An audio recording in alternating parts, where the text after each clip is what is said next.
Hello, in this video we'll take a look at the assignment in Unit 4, Activity 1, and in this assignment you're going to have to write a business letter and as always submit it to a Dropbox. So for this assignment you will write a properly formatted business letter. You can choose to write any of the three types of letters that were discussed in this activity. So you can write a cover letter, an inquiry letter, or a complaint letter. You can make up personal information in your letter. You don't have to put your real name and your address and that if you don't want. No one will read it but me.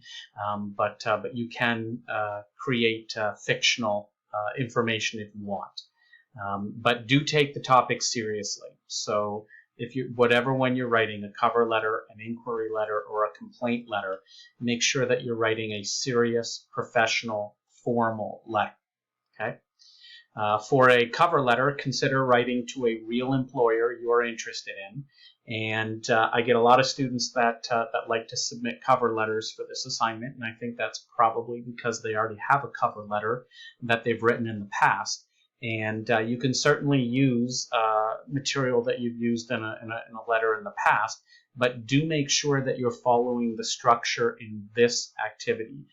You may have done a letter writing assignment before in another class, or when you're applying for a job, and maybe you followed a slightly different, maybe not better or worse, but a different format and had a different goal. So make sure that you then when you're writing this letter, you're using the material that we've used in this activity, so that you're writing to the proper audience, with using with a clear purpose, using the structure that we outlined in this activity, and using the proper voice. All right, that said, cover letters can be a little boring, I think. Inquiry letters and especially complaint letters can be more entertaining.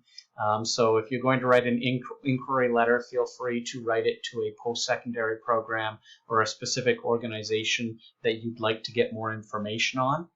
And if you're writing a complaint letter, feel free to write to any company you like. Again, you can make up a complaint, or you can write a real complaint that you have about something that you've purchased, for example, recently. But consider writing to a company in which you've recently purchased a product or a service that you were unhappy with. Right?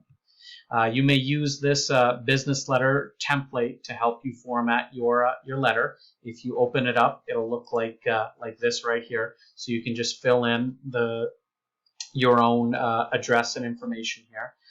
Put the date. You've got the recipient's name, street address, and city and postal code. What you usually do is you also put in the title of the recipient. So recipient's title, we'll call it here. So if you're writing to a professor, or if you're writing to a manager, you usually put their title in here as well too. You'd write a dear recipient's name, whoever the name of the person is. Feel free to make up a name if you're not writing to a real person. The body of your letter, you should have at least 3 paragraphs. So we've got 1 paragraph here, but you're going to have at least 3 in your letter. Make sure you keep the paragraphs single spaced, just like this paragraph is right here. But you do want to skip a line. So if you started a new paragraph, so hypothetically, let's pretend this was our first paragraph and this was our second, you'd have a space in between each paragraph.